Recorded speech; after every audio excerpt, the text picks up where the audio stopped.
Welcome to our President's Day episode of the Constitution of American Life with the Friends of Publius. Today we are going to be talking about rebellions, both domestic and globally, as well as the events of January 6th with a special guest and the person most responsible for the Friends of Publius, Terri Richmond, a true native of the Central Valley of California, a classroom teacher for 29 years, currently teaching AP US History and AP Psychology. She has been involved with the We the People program for decades as a teacher coach, a We the People professional development mentor, and she is the former state coordinator for the California We the People program. Terri also has the distinction of knowing all the other three FOPs, or FOP, or Friends of Publius, for a number of years, and she's had to tolerate their idiosyncrasies.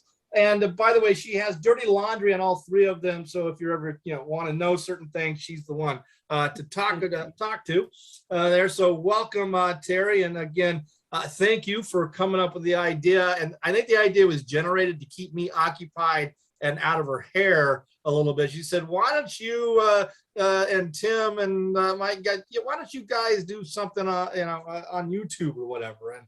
And that became the genesis of this program.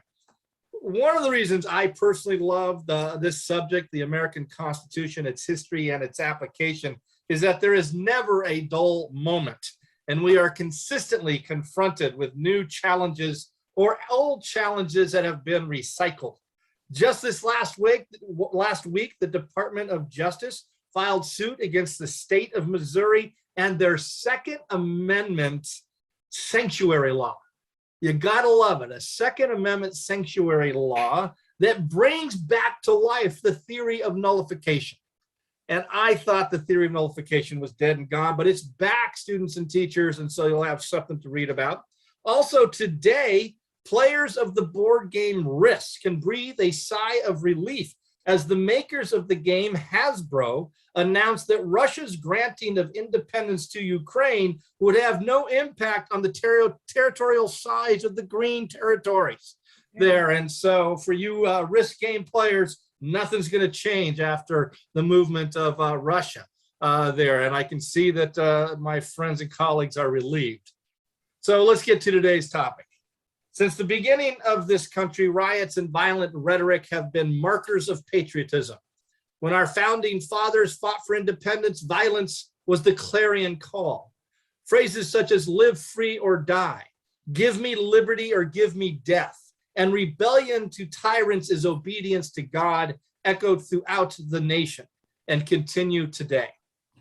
Frederick Douglass was quoted in Atlantic in 1866 as saying, "There is cause to be thankful even for rebellion.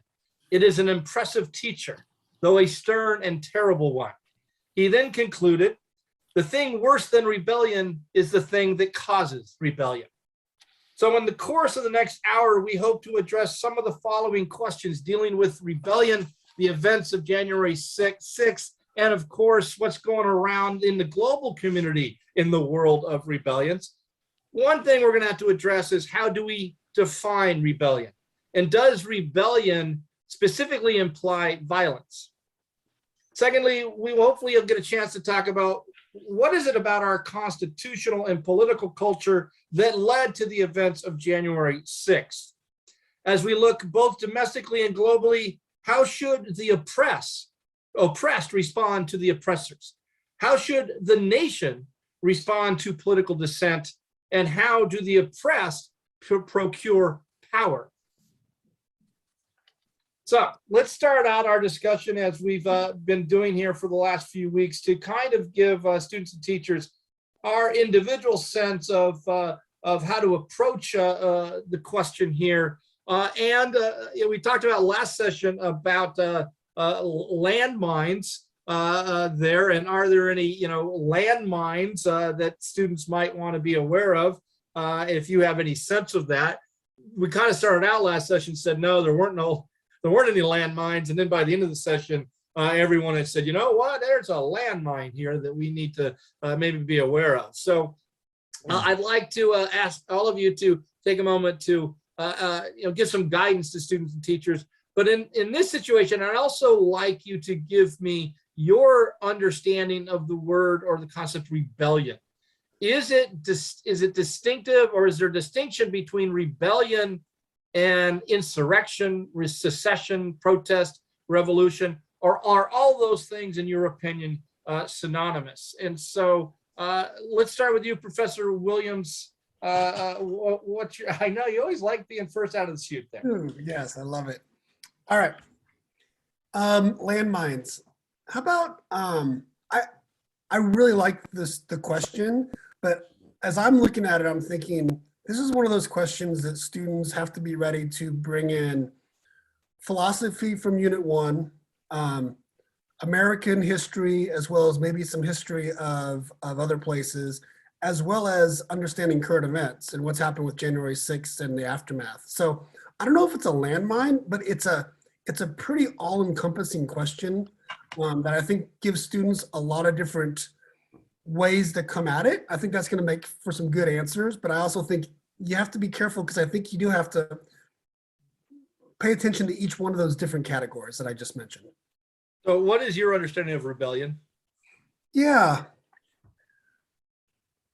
I think rebellion, I mean, to get to the point of it, rebellions can be, there can be nonviolent or violent. So I see them in the same category. And I think one of the things I know we want to talk about is, when is it justified for either nonviolent or violent rebellions? But to me, it's a group of people who are trying to change something in their political system outside of maybe the democratic methods, maybe outside of voting. I'll go there for now. Is it synonymous with insurrection? I don't know. I don't know. Yeah. All right, Mrs. Richmond, there. What are your thoughts? What's your guidance to students and teachers as they address this question, and how would you explain your understanding of rebellion?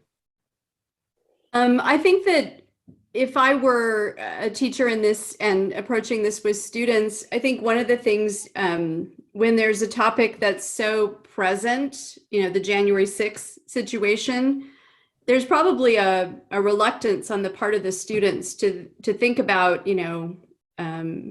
everyone that they'll be speaking to, the judges wise, will have a very formed opinion about the event because we just saw it. And I think that can sometimes have a chilling effect possibly on the kids. And I think they need to be ready to discuss kind of the spectrum of understandings that we have. We're learning things every day. So that'd be one thing, is to not shy away from having a good, informed, full discussion of the event as we understand it, and not being concerned about how it might be perceived, and assuming that everyone has an open mind. I think the issue of when we first decided that I was going to sit in on this one, every rebellion that I could come up with in my head seemed to be a label. The label rebellion seemed to be placed on an event where there was a failure, a lack of success on the part of the people who were seeking that change that Mike just talked about. So I kind of felt like, all right, if it's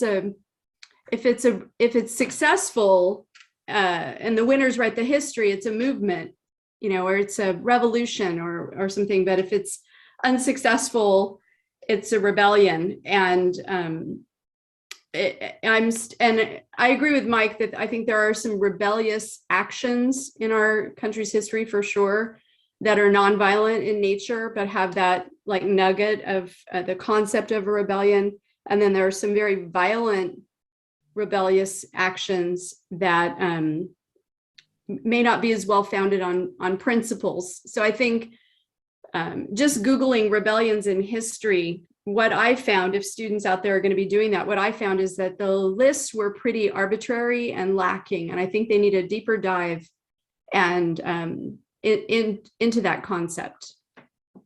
Professor Moore. Yeah, I guess I don't have much to add there. I think Mike and Terri are spot on. I think Terry's point about the visceral nature of January 6th and how that, I mean, it's a competition at nationals, and so students don't want to go out on a limb and jeopardize, in the point, in the points and how they're scored. But I think I just want to reiterate what Terri said, that if you're going to have an opinion about, and I would say don't have an opinion about January 6th until you read about all of these rebellions. And so I guess maybe saying it a little bit differently is know a lot about the various insurrections and rebellions, and look for similarities and differences.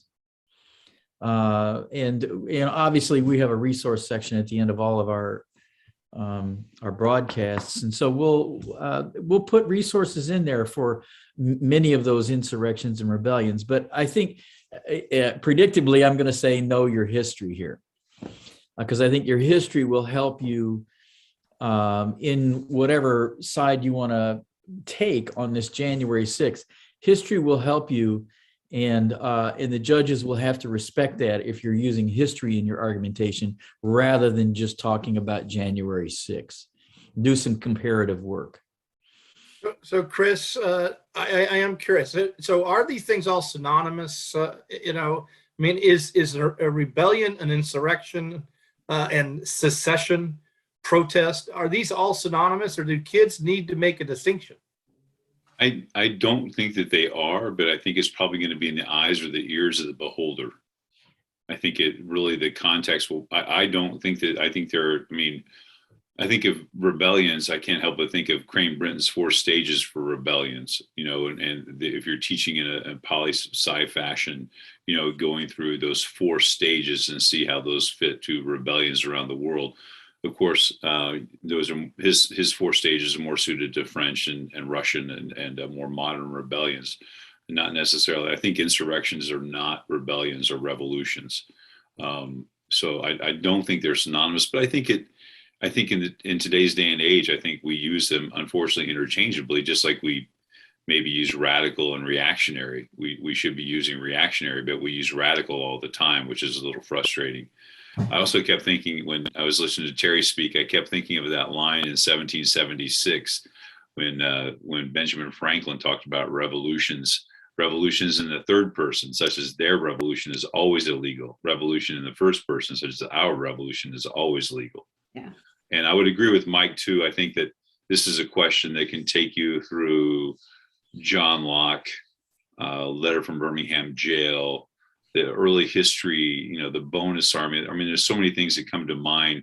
And I think that what Tim said is really good for folks, is that, know your history so you can make this comparison. But where I would push back on Terri and Tim, you know what?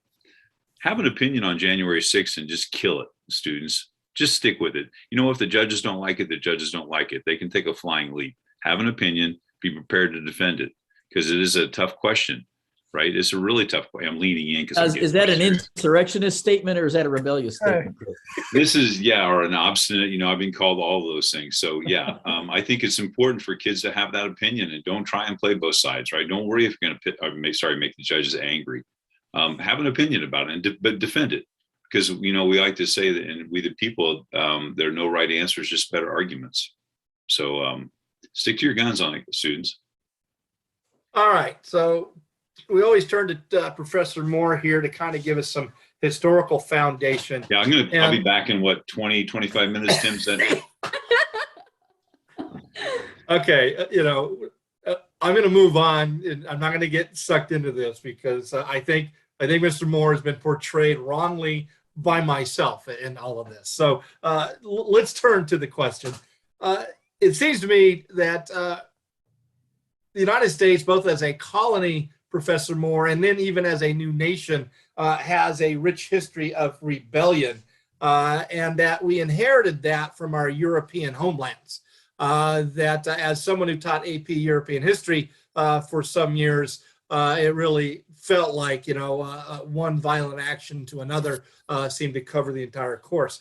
Is rebellion in our national DNA, in your opinion? Well, I don't know scientifically if it's in the DNA, but it's certainly in our history. Let's put it that way. Yeah. The English are a great example here. Parliaments and kings go to war.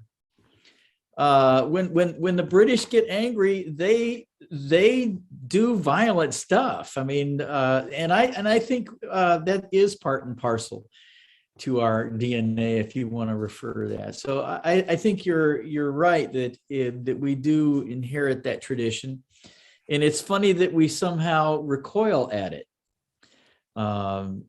Given the fact that we've inherited that, I don't quite get why we recoil at it when it happens in the American context. But I think it is a part of who we are. So you think I'm just curious. You think we recoil at Shays Rebellion? Oh yeah. Build on that.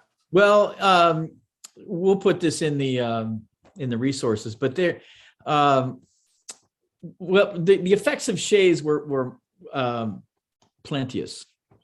The immediate benefit are those who want a new constitution, because they now have a great argument why we need a stronger centralized government and control of the economy, because they bet on Rhode Island being the next place that this would happen.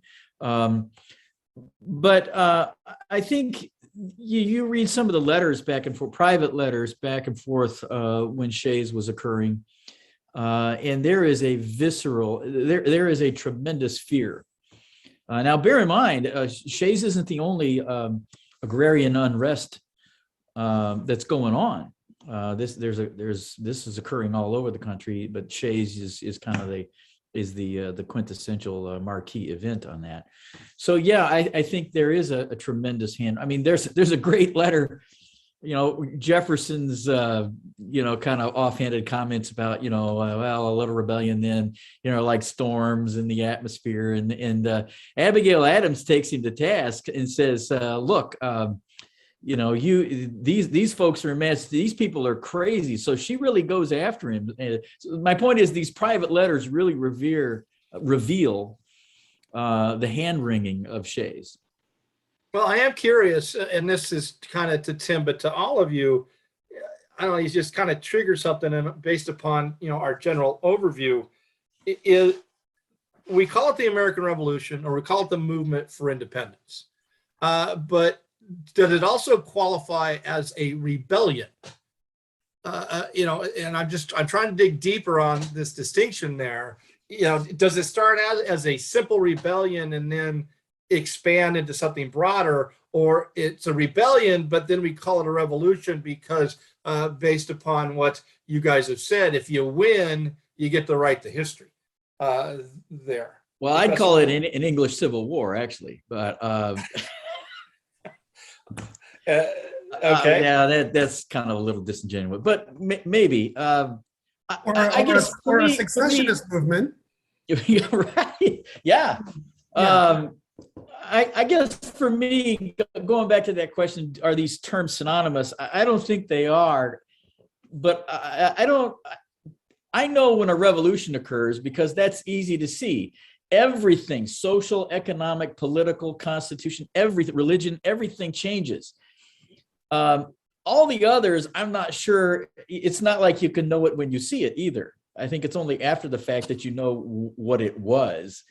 So in that regard, I'm not sure the American Revolution could be considered a revolution, because it wasn't a total collapse of all of those categories. Other thoughts, the rest of you? I'm just wondering if I'm the only one who taught Shays Rebellion kind of as a positive, as a positive moment, because it reveals, all right, some major problems of this new so-called nation, and it also becomes a major spark for the Philadelphia Convention.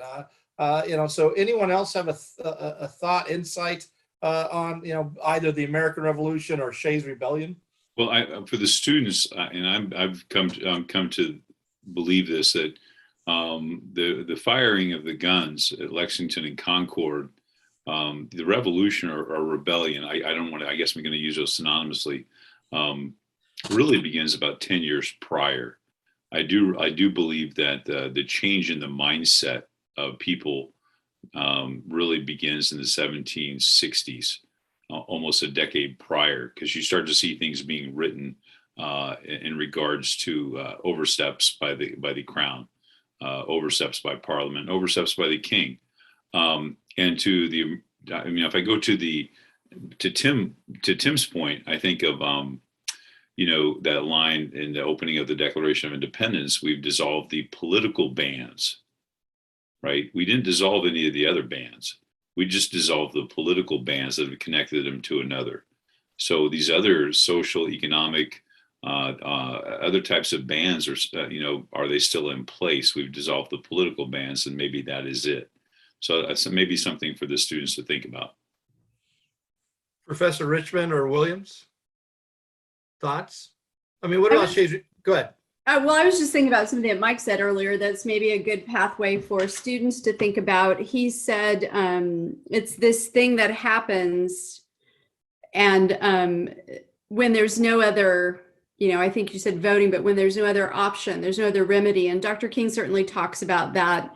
When there's this, civil rights movement, you should use the courts. You should just vote. You should gradually, when the remedies are closed off. So to the extent that you can look at these events in our American history, like Shays Rebellion, were the avenues of remedy closed off to Daniel Shays and his fellow men. I'm not sure they were, but they perceived that they were, maybe. And that would be a good, a discussion that students could certainly have. And the same thing is true for the American Revolution. Did they try all the other options? And you can go back to, the Olive Branch petition and all of those debates that are occurring with John Dickinson and the Massachusetts delegation and the New York delegation, all of those things. So I think we're saying these things could be synonymous, but students probably need to set some parameters for themselves. Otherwise, the hearing is likely to become kind of muddy, and they should have a good, long, deep discussion about it. Yeah. So. Yeah, on one level, David, I have two opinions just about trying to distinguish these terms. One is okay, is a distinction that needs to be really made, and the students aren't going to find a ready-made definition. Mm-hmm. So I agree with Terri that I think there are distinctions. Now that I've been listening, and it's interesting, right, that we don't call it Shays' civil rights movement, and we don't call it the rebellion of the 1960s. Well, maybe later, right? So I think there's a question here about a rebellion or a protest is like an open resistance to an established authority. But then what is it that you're asking for? Revolutionaries are asking for something different than I think someone part of a rebellion versus someone part of a protest. So I think that that's the next layer. You have to ask, what is in the American history, and Tim and Chris, anyone could comment on this, it maybe changes, right? From maybe like a protest movement to a bit of a rebellion, and all of a sudden full-on revolutionary war based on what is the end that they want from the resistance. And then what are the means that they're willing to use to get that, which gets us into the violent versus nonviolent. So I do think it's a good distinction, David, but I don't think we can give the answer to how to define the terms. So was the white resistance in the 50s and 60s to the civil rights movement a rebellion? Or is it just resistance? I mean, again, and Professor Richmond is absolutely right. Go ahead. Okay. I think it's difficult to use the term rebellion to the group in society that holds the power. Right. That's why I have a problem with white rebellion, but I'm open to talk about that. Yeah. Yeah. They're just trying to hold the status quo. Yeah. Mike's point, it makes me think, well, when Terry's point about remedy, when you compare the Tea Party, Shays, and the Whiskey Rebellion, mm-hmm. All of them articulate we've exhausted our remedies. Well, actually, the Whiskey Rebellion, not so much. But the Tea Party folks and the Shays folks, I mean, the Shays folks petitioned the Massachusetts legislature for a couple of years to alter their tax policies. So the remedy issue is important. I want to bear that out. And so no matter what, even the Dorr Rebellion in the 1840s, they felt like they exhausted all remedies to change the Rhode Island Constitution before it came fisticuffs. So remedies is an important thing to look at when you look at these movements, things that are occurring. I just wanted to camp out on that just a little bit. Remedies. Well, and Tim, help me out here, because I'm listening to this discussion and I keep thinking of John Jay and speaking to people about smuggling. And I forget the entire story, right? But prior to the rebellion, smuggling was patriotic, right? It was virtuous. It was virtuous. Stick it to the man, right? Because this is what we need to do. However, we have our country now. We've won, and let's not smuggle anymore, right? Is that because now it's no longer virtuous? Now we have laws to follow. We've won our independence, and the only people that we're not sticking it to the man because now we're the man. Or as Pete Townsend would say, meet the new boss, same as the old boss. Right, exactly. So, Professor Kavanaugh, I struggled when I kind of began to formulate this question, and maybe I'm way off the mark, and don't hesitate to let me know that. But I do think that we as Americans have a romantic, notion of rebellion. With certain, events in history, and I think Professor Moore said it is quite possibly it's in our history, and I think it's in our DNA to a certain degree. And I think the recent anti-vax rebellion pretty much reinforces that. So we have this romantic notion of rebellion, and it seems to me that we're saying here it is a legitimate tool. Yet we also praise ourselves and tell the world how great we are about the rule of law. So how do we reconcile both of those items as a people, as a nation, to be both romantically supportive of rebellion, yet also tell the world we're a prime example of a nation that loves the rule of law? Well, I'm really trying hard here. Sorry. And I've said this on other programs. We talk a good game about rule of law, but we really don't follow it. We only follow it when it's convenient. I was going back to for this evening and rereading some letter from Birmingham jail, and Dr. King has some very good distinctions in there about just laws, non-just laws, and the idea of rule of law. And actually, I looked this up because I was off today, so it was nice. This guy, his name is Henry of Bracton. He was around in the 1250s. Tim probably knows him. Nothing. Personally, yes. I think they're freshman year together, maybe. Yeah, I was a year ahead of him. Yeah. Oh. Nothing is more fitting for a sovereign than to live by the laws, right? So we've inherited this heritage that we believe that is, we hold people accountable to the law. But again, I don't believe in that. I don't believe that we do as a nation. I think we only follow rule of law when it's convenient or when people don't have money. I'll leave it at that. Because I don't see anybody paying the price for, I'm going to go back to the idea of romanticizing rebellion, because that's it, because we look at it through rose-colored glasses. We like to think that, we're the kid on the block that was born out of rebellion, right? That was back to Tim saying that's in our DNA. So we like to, I think, embrace that, because we like to think that we stood up for our rights and fought for our rights. And so that we have this, I'm going to put air quotes around, romanticized view of rebellion. I think that there's to Chris's point, there's like a through line from, let's say, our love of the American West, which I think is all about that rebellious kind of situation. And then maybe rugged individualism.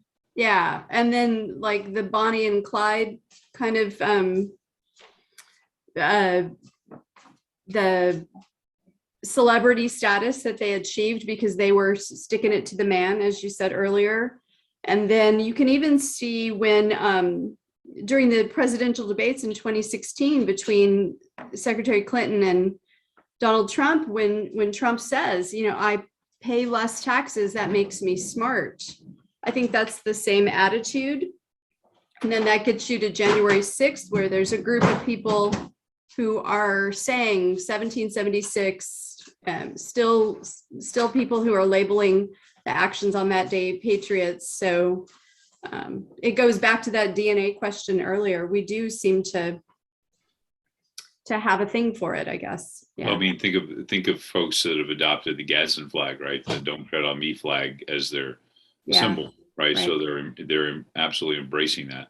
Timmy, do you want to jump in, buddy? Yeah, I can't help but think in many of these rebellions that we've had, for Americans, we're all a little bit populist, frankly.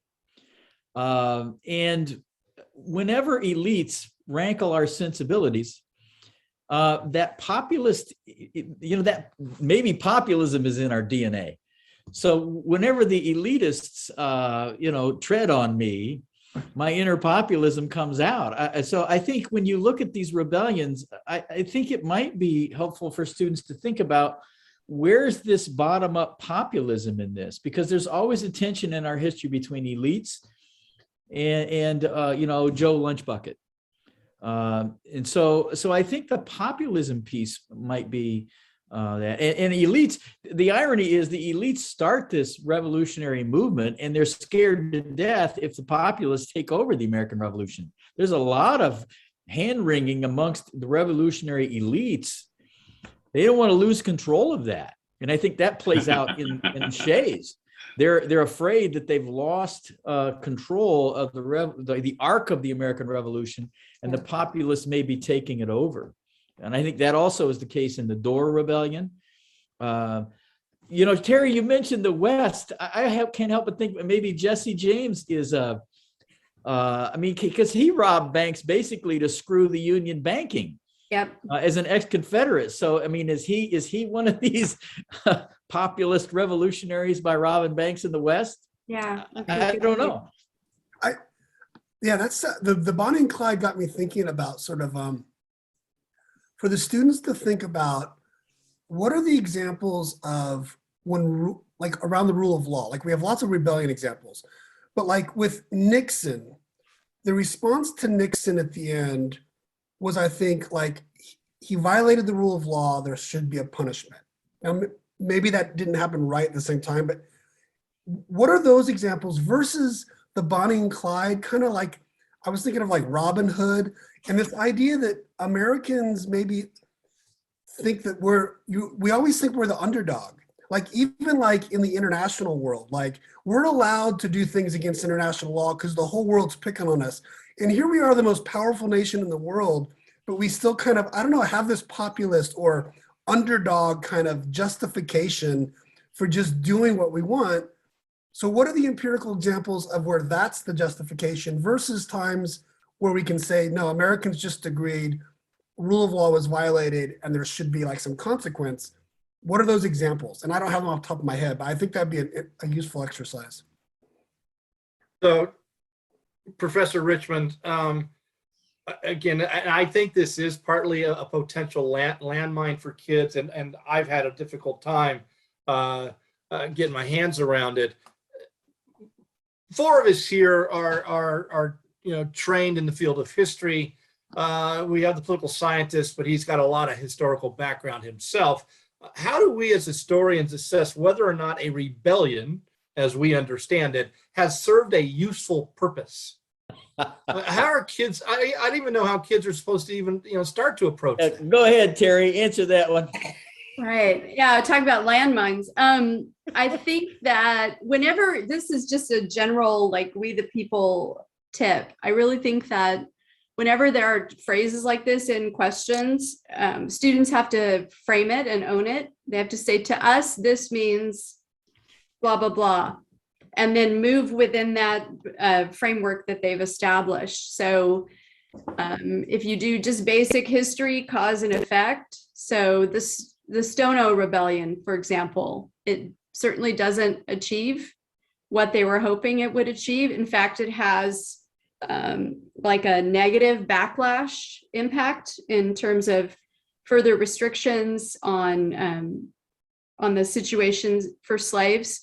So does that make it useful? That would be the kind of question that I would expect students to engage in.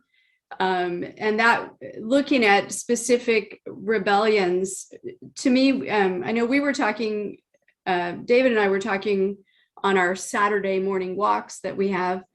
There are rebellious actions, and I brought up Shank and his action. Does that have a useful purpose? It starts the conversation, certainly, and it doesn't have the immediate effect First Amendment wise, but it certainly kind of, the crack is open on the door.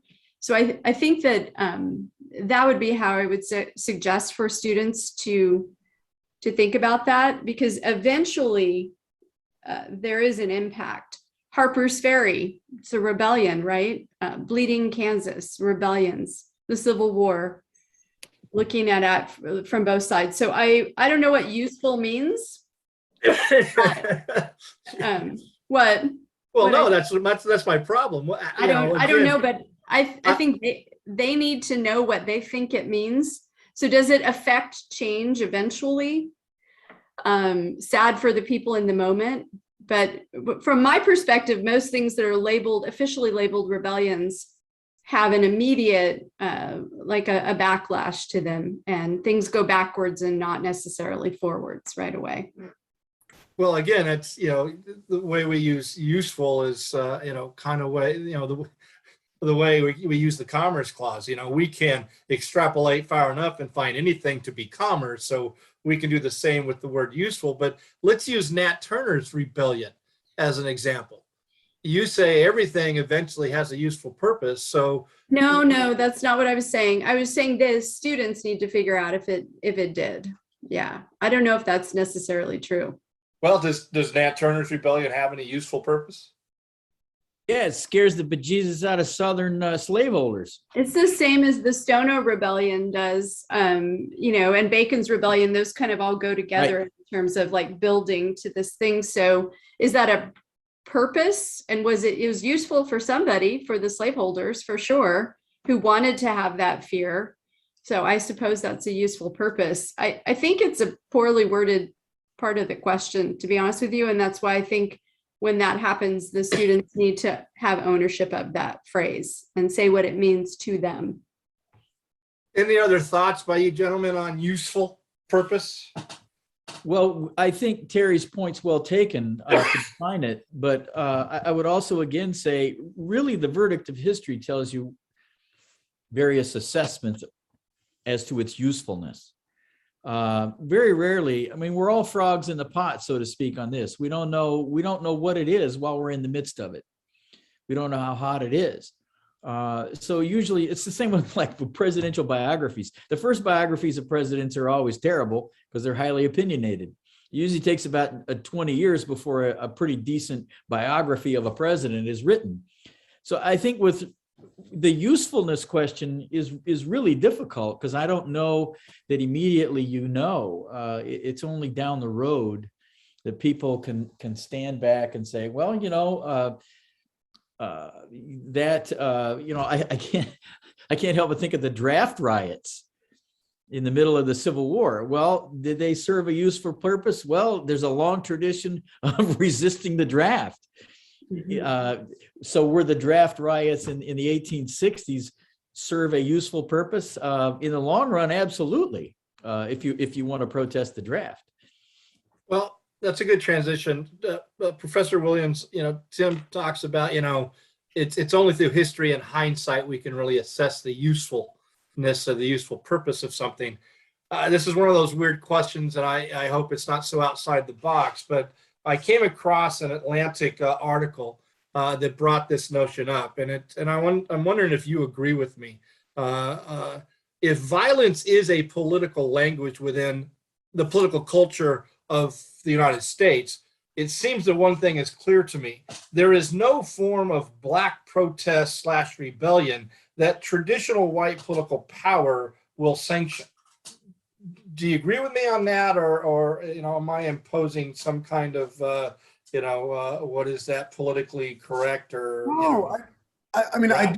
I do agree with you. I mean, I think it's telling that, like, the day after the January 6th riots, wasn't president then, but Biden tweeted out, no one can tell me if the group had been Black Lives Matter protesters yesterday that they wouldn't have been treated differently than the mob that stormed the Capitol. Michelle Obama kind of tweeted out the same thing, like this idea of that we all know it would have been different because we've been living with this, like, not in the past with this. It had been the last 2.5 years, we'd seen it in operation, right? We saw the Black Lives Matter. We saw what President Trump did at the White House when the protesters were cleared off. Like, we saw the use of state force.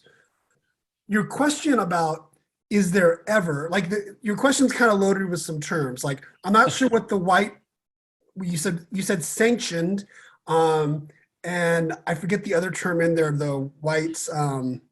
How did you phrase it, Dave? Well, I said there is no form of black protest or rebellion that traditional white political power will sanction. I was trying to figure out a way to say that with. No, I think like, if the students, I would turn it into a hypothesis, or turn into like, let's empirically ask what happened. And political scientist right there. Oh, I'm sorry. I have to go to all this, testing stuff out. I did find an interesting article by a historian, not a political scientist, who's looked at the data of what happened in those districts in 1968, 67 and 68, where there was more violence rather than nonviolent protest. And what he finds in that data is that clearly this defined group of white moderates who supported much of the nonviolent civil rights movement, they are the group that then went and voted for Nixon after the violence occurred. So I think it's those types of, like, your question is getting at, what are those types of empirical ways we can answer it? And then finally, I just say historically, historically from the time of when slavery begins, there was violent resistance by Black slaves to the institution of slavery. And from the beginning, it was resisted by whites. And whites have held the power, the means of coercion from the beginning. So I think that's just part of the history that makes your question one why I think I agree with it. I'll answer your question, David. The answer is no. And to add on to what Mike said, one other kind of layer of that, the white abolitionists, the kind of do-gooder abolitionists, who invite Frederick Douglass to come and speak, on the 4th of July, they have that same view of, yes, we want them to be free, but it's kind of almost like a not in my backyard feeling. And that's kind of what you're saying. So I'm not sure that that's just the 1960s period, but I think that was true even for people who profess to believe in they believed in freedom, but you got to the discussion of equality, and that's not what they meant. As Frederick Douglass described Lincoln, he said he's anti-slavery, but he's not pro-Negro. Yeah. Great description. I'm sorry, Dave. Terri, that's such a good point. And maybe the students should look at those moments of, like, interracial coalition towards civil rights. Mm-hmm. And for whites to be part of that, to what degree are whites part of those movements, and what do whites then fall out of it, right? To get to Terry's point, like, even abolitionists had a point where they kind of said, we're not in it for this. So I think knowing that. Yeah.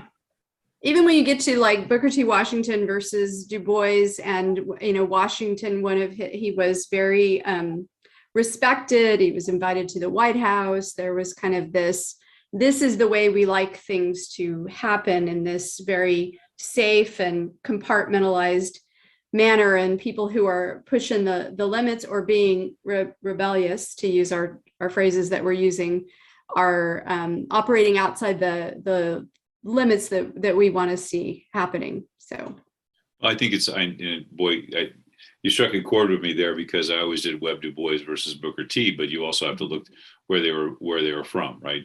And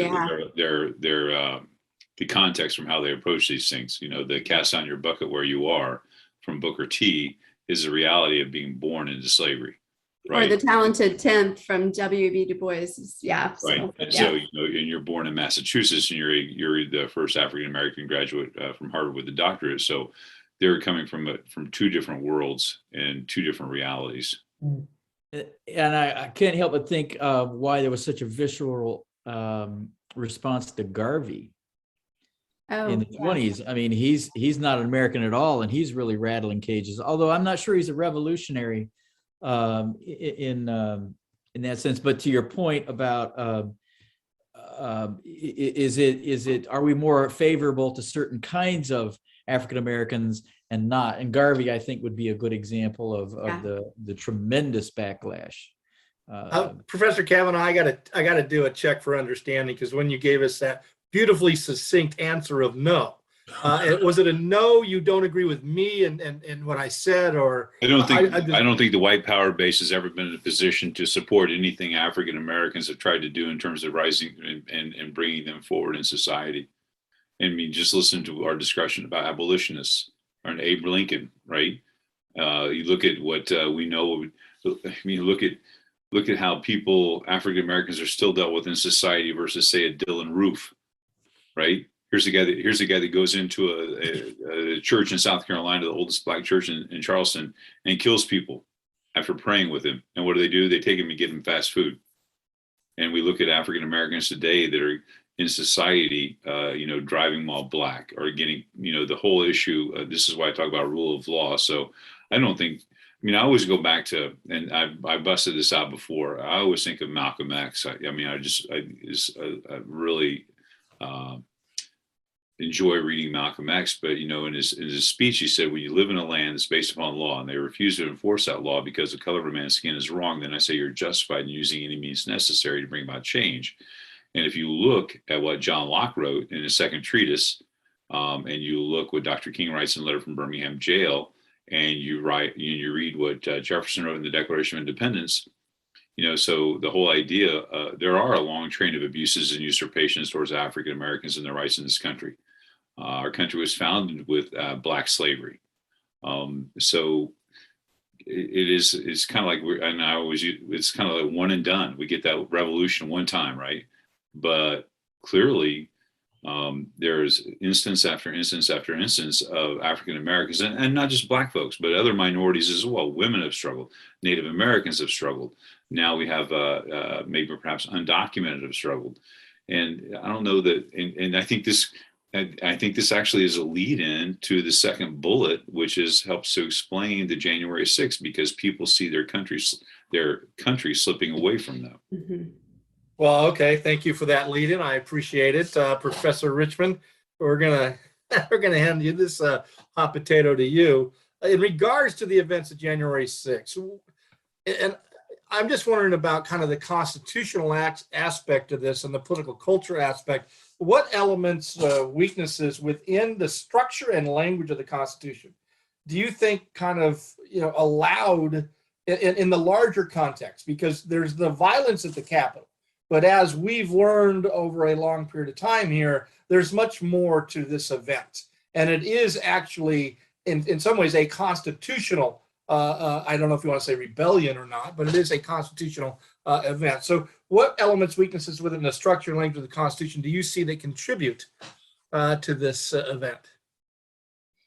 I think, well, there are probably more than we can certainly discuss in this time period. The students can certainly have a conversation about how all the different participants saw their First Amendment freedoms. I think that's kind of the low hanging fruit there.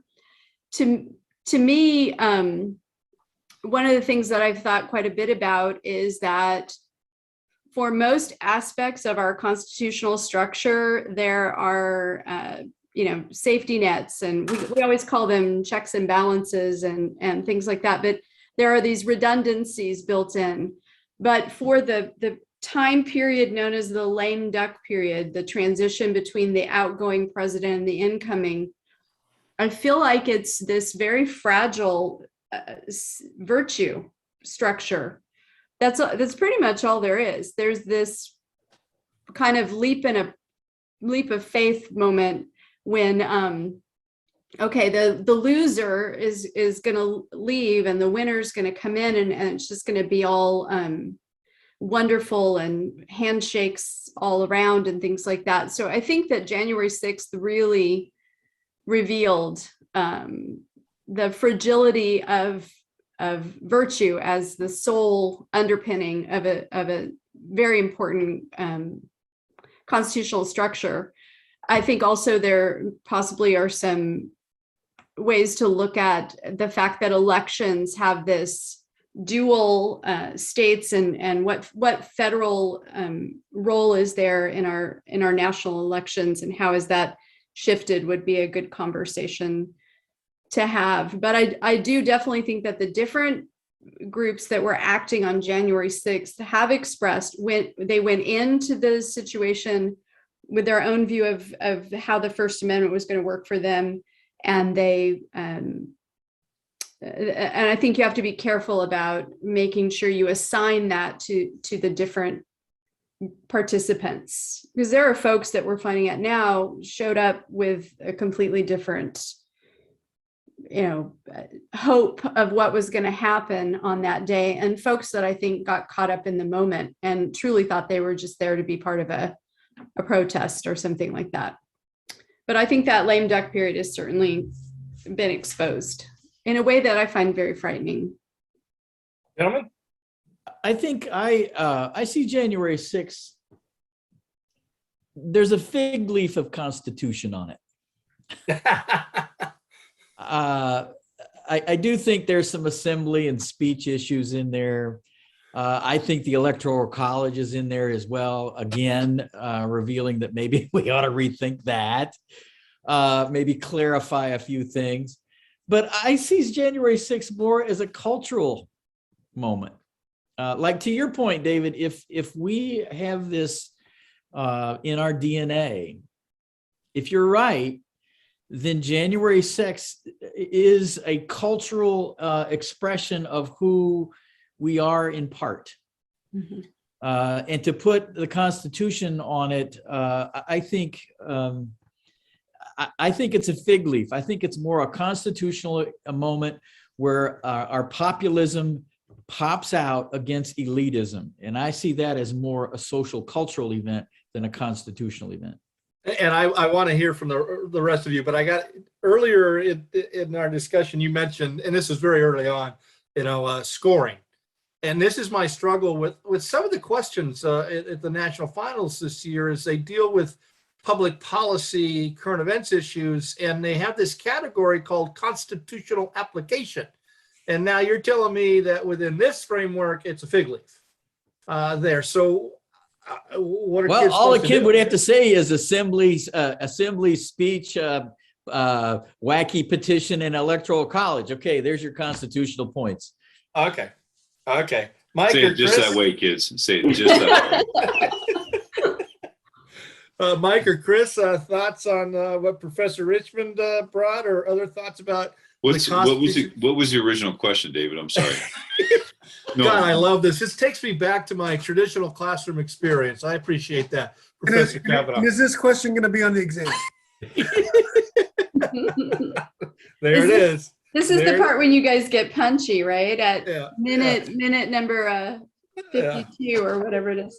Well, again, I'm trying to see if there's a connectivity between the constitutional language and structure and what happened on the events of January 6th. Now, Terry's big point, I think it's a really interesting one, is the lame duck period. Right. And the fact that we rely really on this really broad notion of virtue to carry us through that period. And she says the low-hanging fruit is the First Amendment. So I mean, that's kind of it. Is it beyond just the list that Tim said? Do these things and you've covered the Constitution. Well, I think there is a virtuousness to it, certainly, and there's a constitutional aspect to it too, because dates are established and there's a process for counting the electoral votes. And I would be one of the first in line to say we need to revisit that old dinosaur and it should go the way of the dinosaurs, but that's not on the table right now. So there is a constitutional aspect to it, but you also is to the virtue side of that peaceful transfer of power that we've always, pat ourselves on the back about, going back to the revolution of 1800, as Jefferson called it, in that election. So I think there is a constitutional issue there. However, I do think it is, it probably falls more in what Tim said, the more the cultural aspect of things. And because if you can't agree on facts, if you can't agree, if people can't agree on what people are saying, and they're going to call into question that, I think it's much more a cultural issue than a constitutional issue. Okay, you know me, I completely agree. I see more culture, but I think there's, and I don't know the history well enough, and this populism Tim keeps bringing up, it seems to me to make that claim and have it seem more justified in the American system, you need to attach it to some institutional, constitutional wrong. So to me, this was a stop the steal rally. And to me, it's the F word here, right? It's federalism. It's the fact that we have 50 different states and thousands of different counties counting votes. Most established democracies have one centralized organization that counts votes. And that centralized organization has gained the trust of the people. So whereas I do believe this was mostly cultural, they could attach that onto this idea that the vote was stolen or the vote was not accurate. And they could go not to one central place, they could go to different states and different counties. And then all of a sudden you have these different actors that can be lobbied. And, we are just, I think, kind of fortunate as a country that we had the right people in the right place at the right time to kind of say no to these requests that were being asked to them at the county level. So to me, that's where the Constitution comes in. It's just the way we do elections through our federal system. I really appreciate that you brought up the F word there, Professor Williams, because I do think that's at the heart. And we've talked about it before.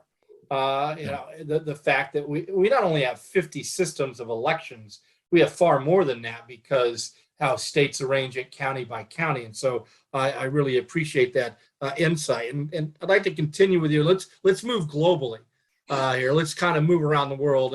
And again, I did do some research, and there's just the list is too vast of what might fit into the category of rebellions there. So to kind of help with the framework, Professor Williams, I'm going to give you 3 examples. And we want to deal with the idea of justification. How do we as citizens, how do students in this program specifically deal with this idea of a rebellion being justified? Is it again back to pornography? I know it when I see it. I can't define it. Or Professor Moore's, it's going to have to be like a fine bottle of wine and sit down in the cellar for a good 30 years before we can really get the full flavor of it. So I want you to take, in my lifetime, like I said, just in my lifetime, there's hundreds and hundreds of rebellions. So I've picked out 3, and and maybe you can do a comparison here because that's what political scientists do better than anybody else. You got South Africa in the late 20th century. I would assume that's a rebellion. You've got Syria in the last 10 years, and you've got Canada last month. All right. Are all 3, in your opinion, equally justifiable? No is the short answer. And I just want to warn the students right now, students, be super clear. When you Google Canada and rebellion and justification, you're going to be sent to the 1837-38 rebellion. There's nothing in there about this thing going on in Ottawa. So just be careful with this, because talk about a landmine. Actually, to answer this question, I came at it from the South African perspective because it's what I know best. And I don't have something as slick as Tim's tools, but I do have kind of a why, what, and who set of questions, like to get for students to get at this. So I'm just gonna. Is it gonna be in song form? No, I'm not. No, it's not rhyming. But so here are some of the things I think, because I think this is context dependent, right? if you're asking when is it justified, you have to look at like the empirical reality of what's going on. So the first question is the big why question.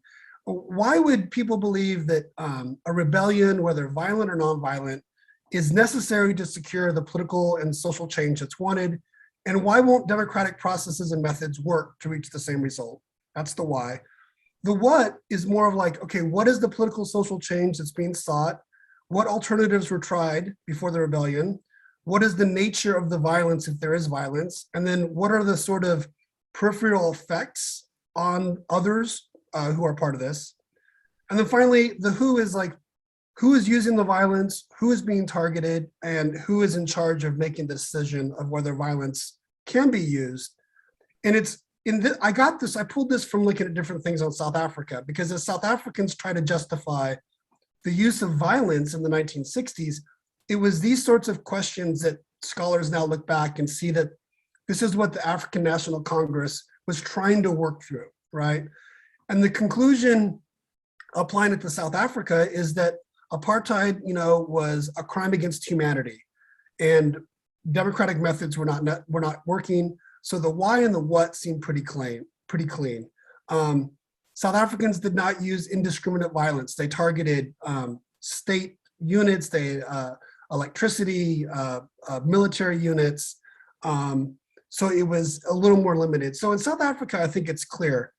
In Syria, I think it's pretty clear as well. We're not just going back to 2011. We're going back to a regime that's been in power since the 1970s that has really terrorized the majority of the population under Assad. So I think it's pretty clear. You could do the same kind of analysis that I think Syrians are more than justified. For our friends up to the north, I don't see as clear an argument that it's as justified over what has been a public policy response to a once in a century sort of pandemic and being upset that things aren't back to normal. I'd have to look into more of the facts, but I see Canada as the one that's kind of least easy to argue that it's justified.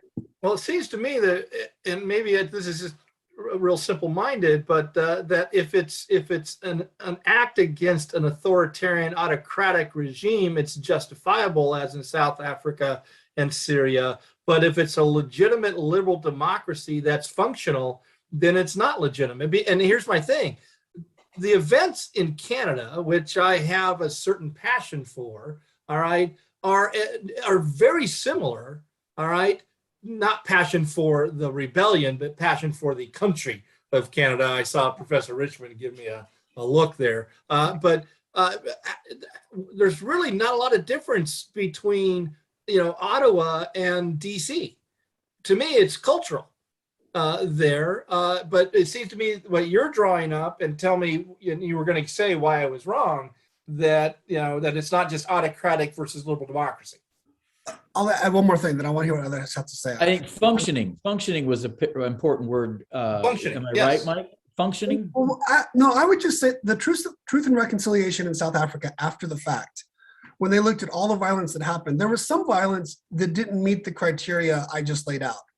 It was killing of civilians by Blacks against other Black South Africans, or by Black South Africans and white South Africans.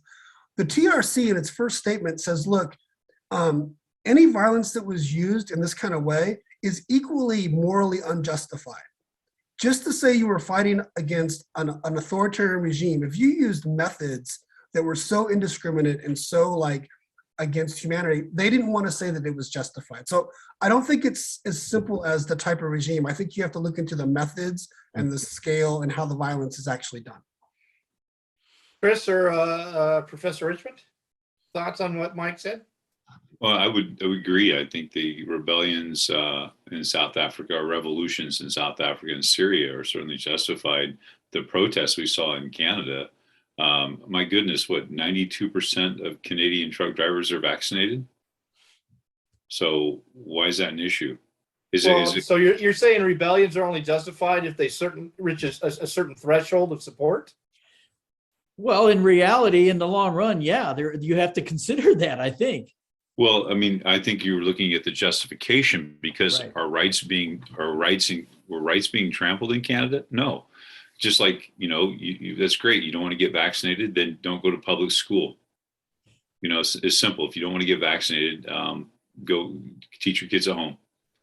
But it's interesting, the same people that were promoting the Canadian protests and blocking of the bridge, which actually cost money to automakers in the United States, are the same people that supported laws to be able to drive through protests that entitled Black Lives Matter.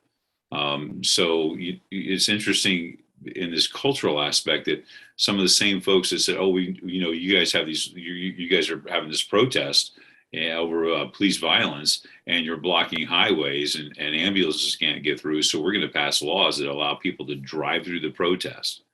But these are the same people that are supporting what's happening on the north side of the border. So it's, I'm going to be really careful what I say here. Defies logic. So, Yeah. well, we have, unfortunately, as usual, run out of time with a lot more to say. So we'll give it to our guest, Professor Richmond, to wrap up and kind of make any final thoughts you have about this question and any of the topics we discussed. I think that, well, I think we've been pretty clear in saying that this is a kind of a wide-ranging, and it's not a well-tethered question in terms of using some terms and phrases that are not defined very well. So I guess maybe one of the things that hopefully the students have gotten out of this is that they need to provide those tethers and provide those frameworks. And I think also it's been pretty clear that there needs to be, there are so many historical examples that could be used. And I agree with what Chris said earlier about January 6th. When I said that I thought students might have some fear or trepidation about it, in no way did I mean to say don't go for it, because we need to be honest about what we all saw happening on that day and what we know about it now. So yeah, that's pretty much what I hope they got out of it. Well, and students, your challenge is, if you noticed, you had Professor Moore that kind of backed off from taking a strong position on January 6th and being very historical about it. I think that's the position you took. And then you have Professors Kavanaugh and Richmond saying, no, just say your mind. And I want you to know it's possible these three could all be judges at national finals. And so good luck, students, on trying to please them there. So, so we've enjoyed having Professor Richmond with us, and we appreciate her putting the idea together for the Friends of Publius to come together. Next week, we're going to be talking about another very relevant topical subject in current events, and that is executive privilege and how that works and doesn't work and should be, what guardrails are there in regards to executive privilege. So until then, peace, love, Yoga tacos, bye-bye, bye-bots.